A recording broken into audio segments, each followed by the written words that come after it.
omitido por el anime.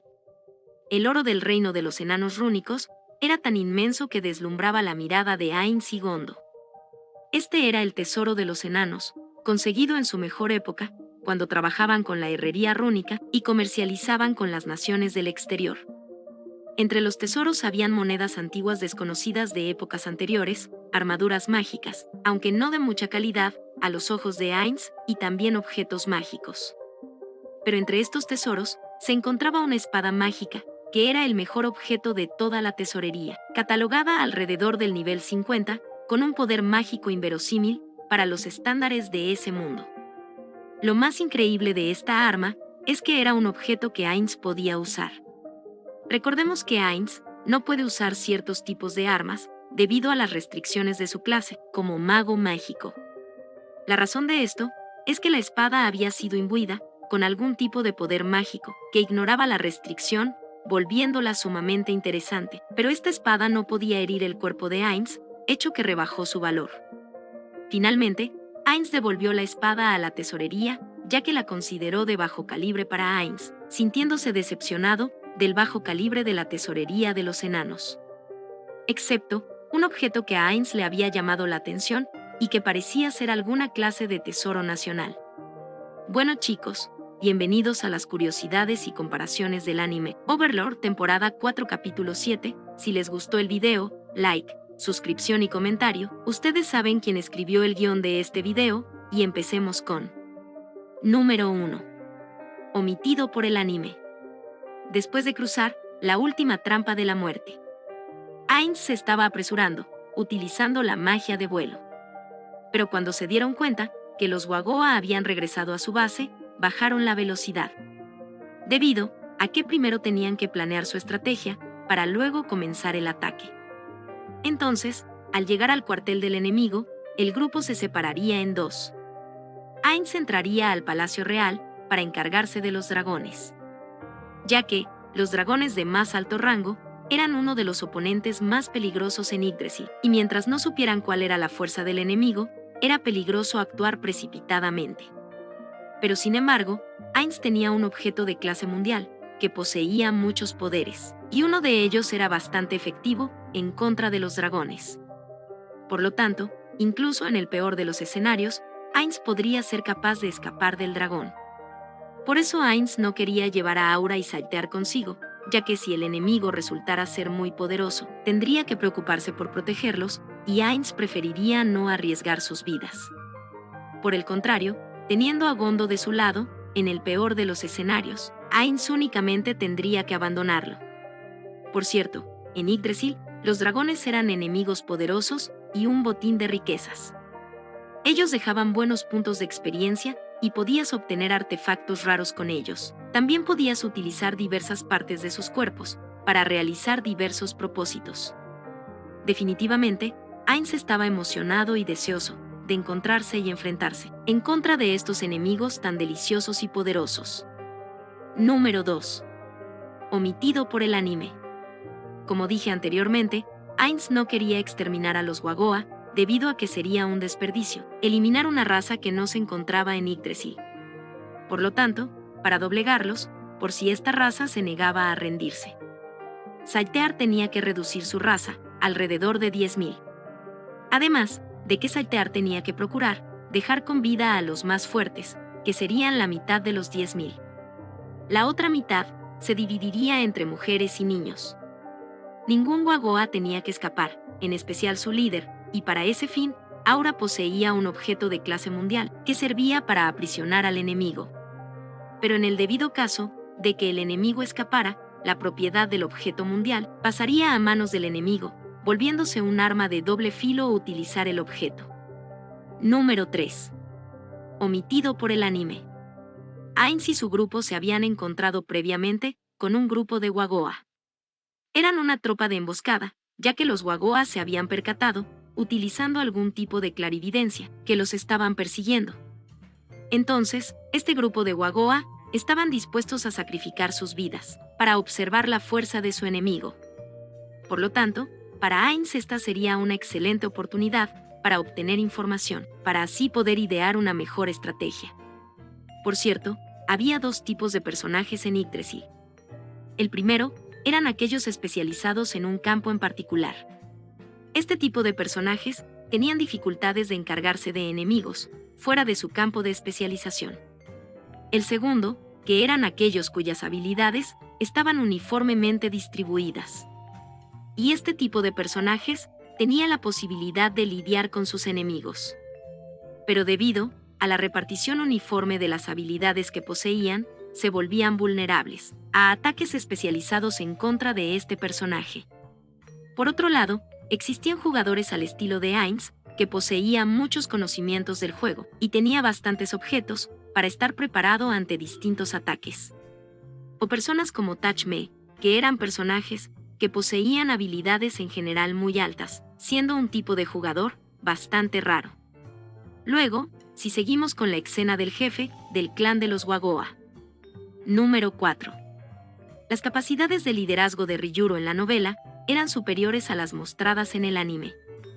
En el anime se nos muestra a un Ryujuro, un poco reflexivo, pero bastante tranquilo ante la situación. Pero en la novela, después de ser informado acerca de la aparición de los supuestos golems negros, inmediatamente, Ryujuro comienza a plantear contramedidas en contra de estos nuevos enemigos, y pedía toda la información que pudiera obtener para determinar su fuerza. También le impondría un castigo a Yosu por haber fallado en la misión, pero sin lastimarlo físicamente, ya que no quería directamente detener la evolución de este confiable subordinado.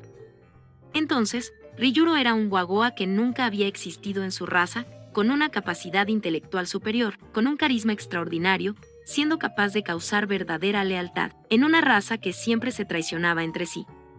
Y sobre todo, Ryujuro poseía una fuerza incomparable, siendo capaz él solo de pelear en contra de toda su raza y salir victorioso. Por otro lado, el sitio donde se encontraba el cuartel de los Wagoa era la antigua sede del gremio de comerciantes de los enanos. Un lugar inmenso, supuestamente mucho más grande que el mismo Palacio Real. Pero aún así, Ryujuro se encontraba molesto con su lugar de residencia. Debido a que el Palacio Real, lugar que era ocupado por los dragones, poseía grandes cantidades de tesoros y conocimientos que ayudarían a mejorar la evolución de su propia raza. Recursos que no eran utilizados por los dragones y simplemente eran meras decoraciones.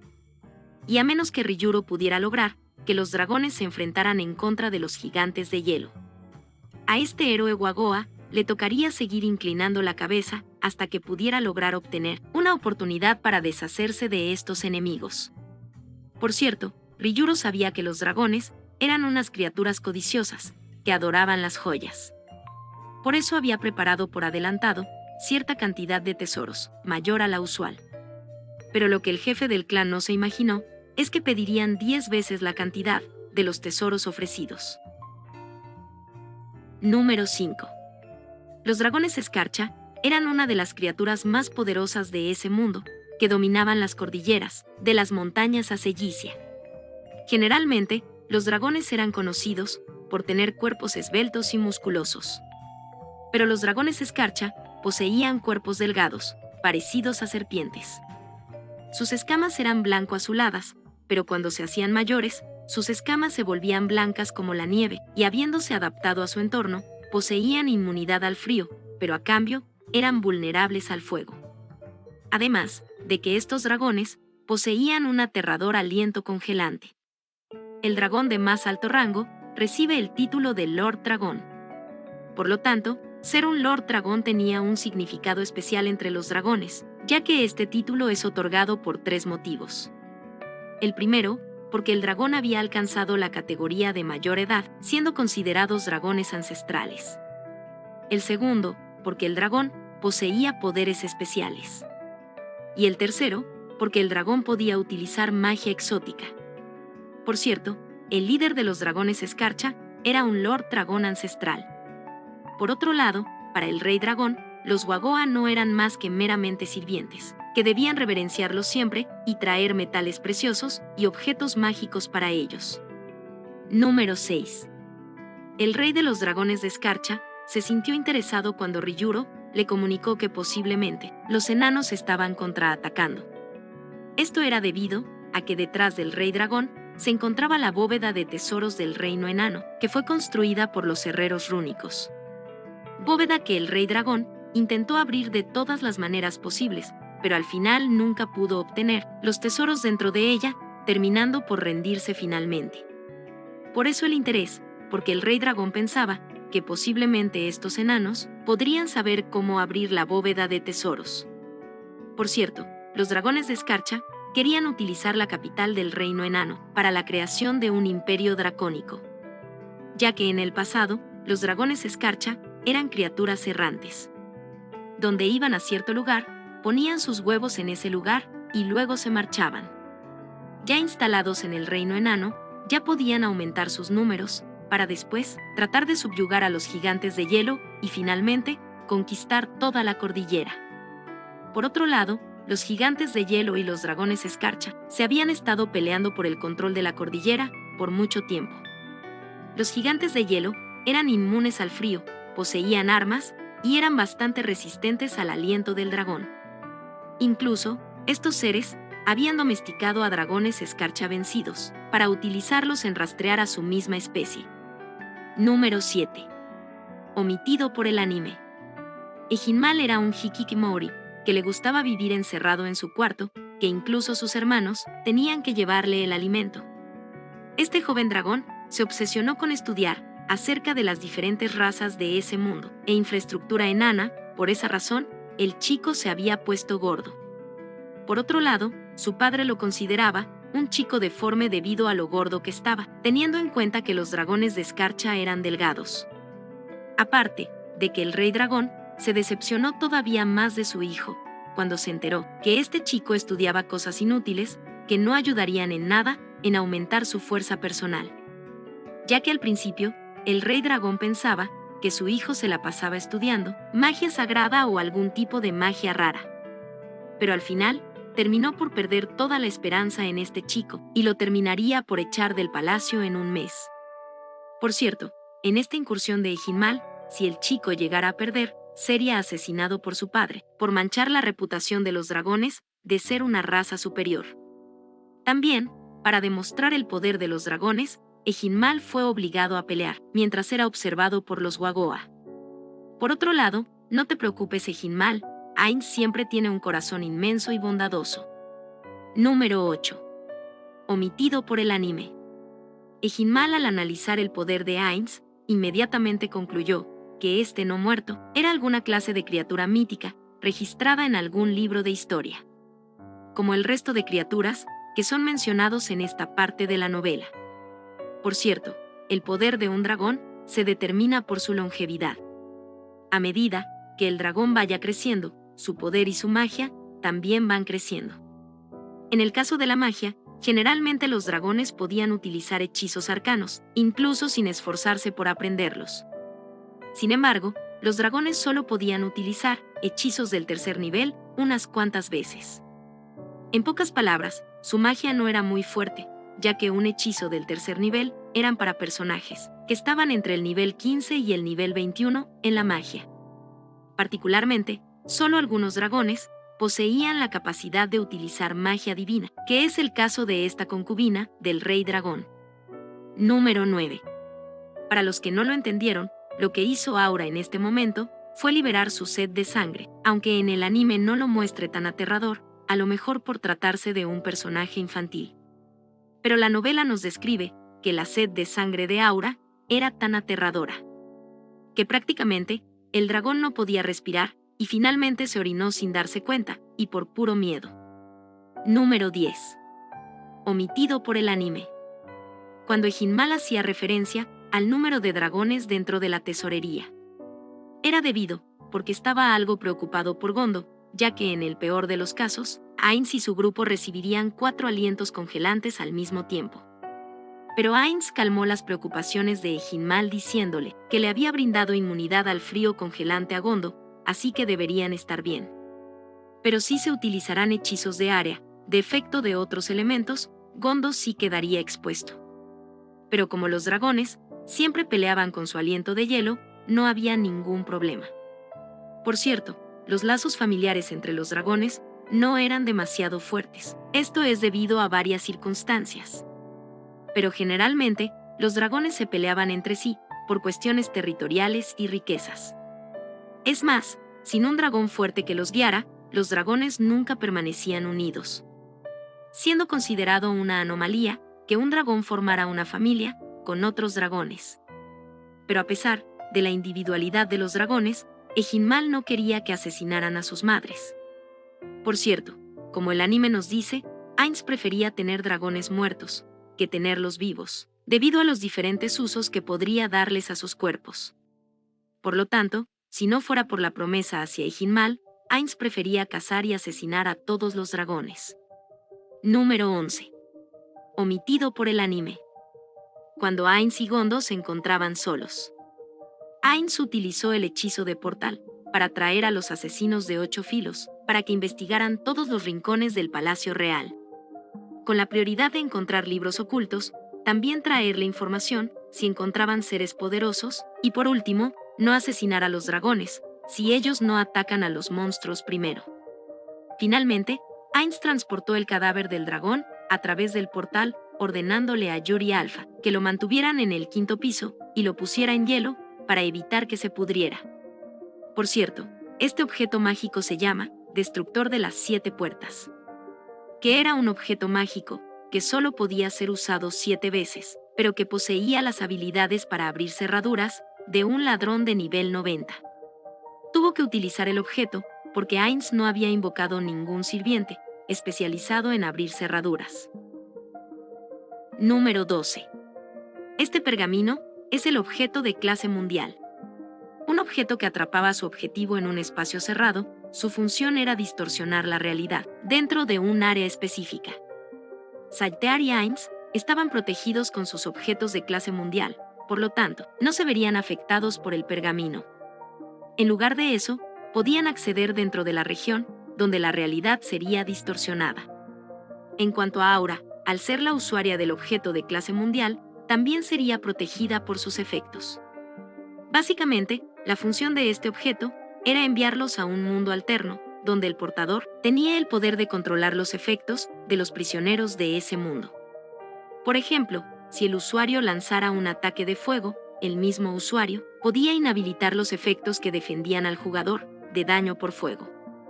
En pocas palabras, le daba una gran ventaja al usuario y volvía vulnerable al enemigo.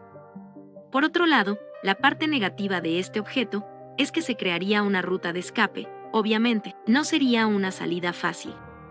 Pero en el caso de que los jugadores consiguieran salir, la propiedad del objeto de clase mundial pasaría a manos de quien pudo escapar, siendo considerado como el objeto más fácil de obtener, ya que no necesitabas derrotar a su portador para conseguirlo.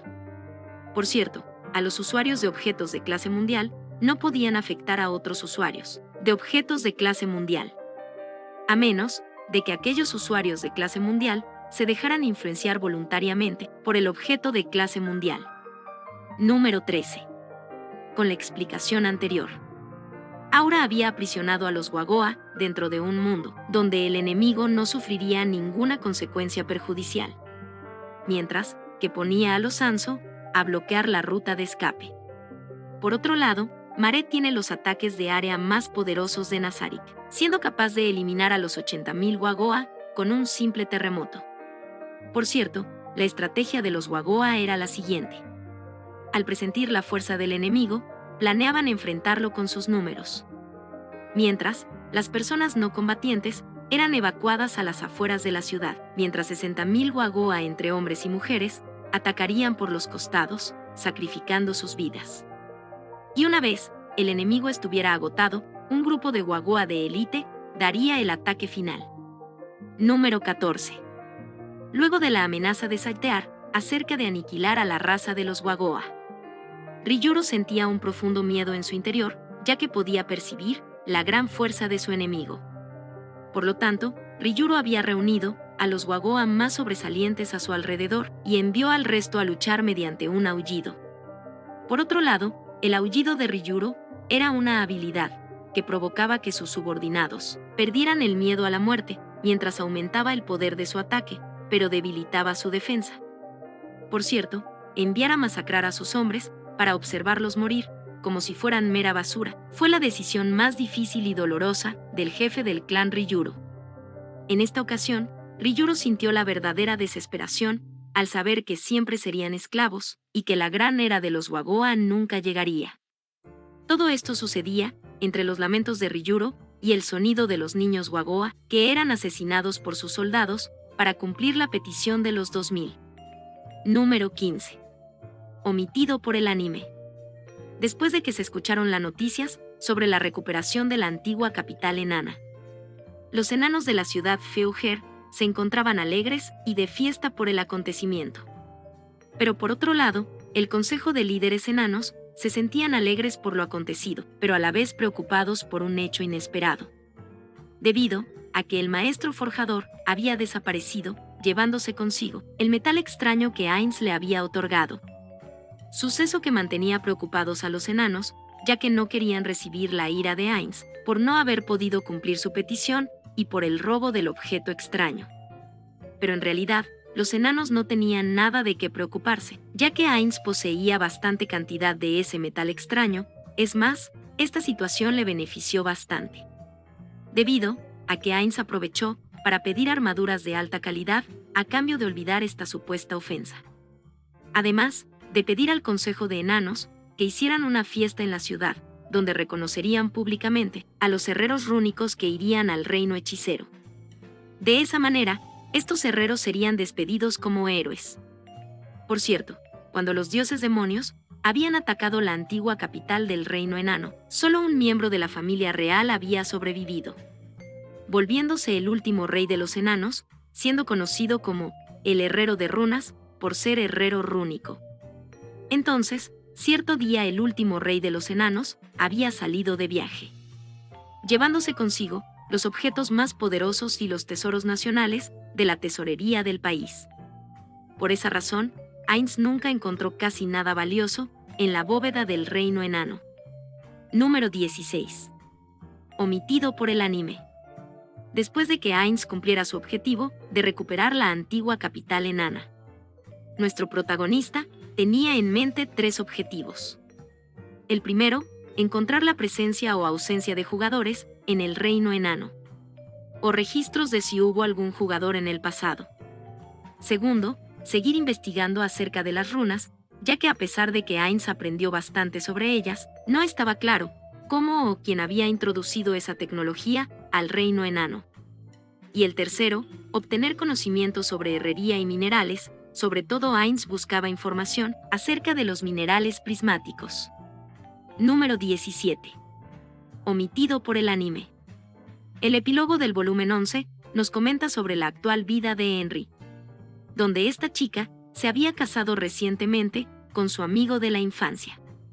Y todas las noches, Henry hacía el sin respeto con su marido mientras era asesorada por Lupus Regina, ya que nunca había tenido una educación acerca de los asuntos deliciosos, provocando que su marido siempre quedara exhausto por estar complaciendo a su mujer. Pero a pesar del agradecimiento que Henry tenía con Lupus Regina, siempre mantenía a su pequeña hermana alejada de esta chica, ya que Henry quería proteger a su hermanita de la mala influencia de Lupus Regina. Por otro lado, Henry se mantuvo ocupada por la gestión de la aldea, debido a que la villa había aumentado su población repentinamente. Y la aldea al principio no tenía la capacidad de albergar a tantos seres vivos. Entonces, al inicio las cosas fueron difíciles, pero con la ayuda de los goblins, se comenzaron a crear alojamientos para todos. Posteriormente, Nazarik colaboraría suministrando alimentos para los habitantes de la aldea. Después, llegarían los enanos, quienes ayudarían a la aldea encontrando nuevas fuentes de agua. También comenzarían a trabajar en la creación de objetos rúnicos y se encargarían de las reparaciones en la aldea. Básicamente, esto es lo más importante sobre la aldea Carne. El resto del relato del epílogo es únicamente la vida cotidiana de Henry en la aldea, hasta que se reunió con Lupus Regina, donde el comentario más interesante es que Lupus Regina le mencionó a Henry indirectamente que saltear era una tabla de planchar. Comentario que Henry no entendía porque no conocía a saltear. Entonces, el motivo de la visita de Lupus Regina es que tenía que informarle a Henry que no vendría a la aldea Carne por algún tiempo, debido a que Ainz había sido derrotado en batalla y supuestamente había muerto.